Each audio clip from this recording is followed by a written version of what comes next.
Hi, I'm Lindsay Trofe, founder and CEO of Immersed Games, where we are harnessing the engaging power of video games to create a next-generation STEM learning platform. And the inspiration for this actually began one day while I was playing World of Warcraft. And I realized the immense amount of information that I had learned, thousands of boss strategies and items and statistics. Of course, not much of it was actually, relevant to the real world. But as an educator, I began to get very passionate about this and started digging in to look at how people were using the educational games out there. But what I found is that the educational games market has two major issues. First, many of the games are very shallow learning experiences. It's something where, say, you answer a math problem and shoot a zombie. It doesn't really take advantage of what games can do. When you do find a great learning game out there, though, it's very fragmented. We're looking at one-off apps where you have 15 minutes, maybe an hour of gameplay, and you move on and do something else. There aren't people out there creating these deep, long-term gaming experiences like I had experienced as a gamer in the commercial space. And so that's what drove me to think about starting Immersed Games. The broader consumer issue here is that parents want their children to be spending positive screen time. And when your children are young, 2 to 4 years old, most of the time you spend playing on your tablets or computers is educational. But as they age up, this goes way down, 27% by the time they're 8 years old.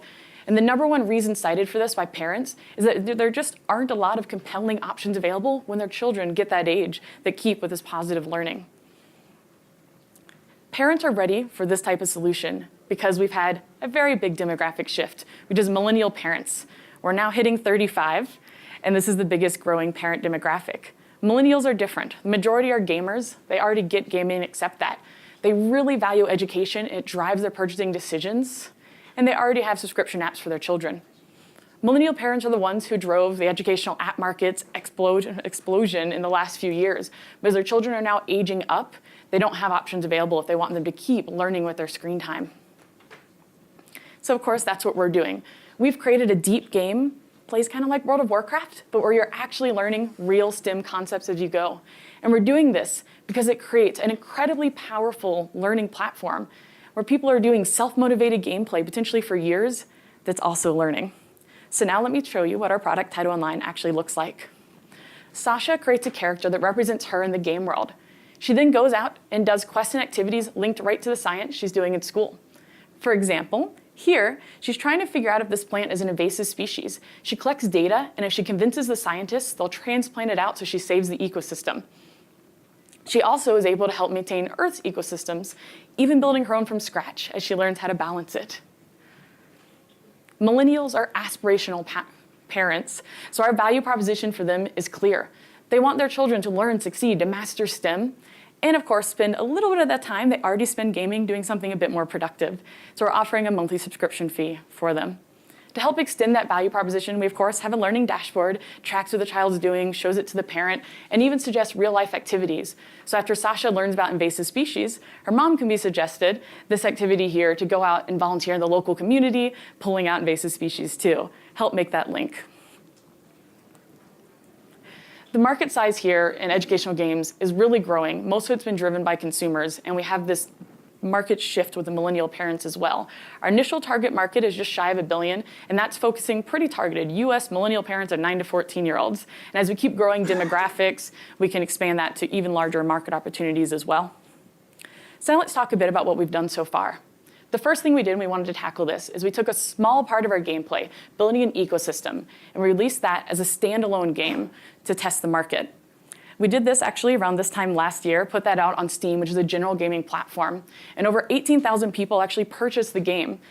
And this wasn't just to learn, this was to have fun, and they liked that they happened to be learning at the same time as well. And this was great market validation for us that our approach was working, we were building something that people would really want to play on their own.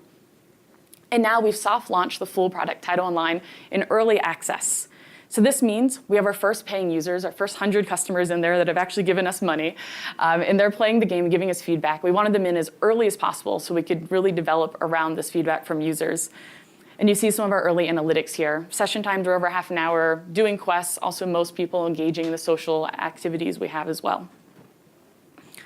What we have right now, though, is just the starting point. Tyto Online isn't a single game. It's an expandable platform. We've built ecology aligned with the standards middle schoolers learn. But next we're doing heredity, expanding out, robotics, entrepreneurship. We can keep building mini subjects with this in the base that we've created.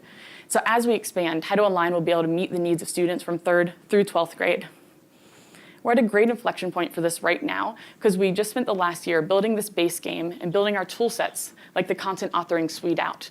This enables us to build content a lot faster now. Our next modules are only going to take 3 months each with a small content team. So we're ready to start scaling that up and making the game a much more powerful opportunity with a lot more content in it. In the future, you might already be thinking, we do plan on flipping this around and making it available to third parties to use as well. User-generated content, turning it into a true platform where partners could add and build out. We can have an in-game module store, so we can really pull together those fragmented gaming elements into one single game that people can play for years as they learn. So in close, we're thrilled to be here, harnessing this deep, engaging power of video games to create a next-generation STEM learning platform. And here at ASU GSV, I'm talking with early stage investors as well as partners on distribution or content who are interested in really figuring out how to do this type of thing too, because we're definitely looking for those experts who can work with us on that too. Thank you.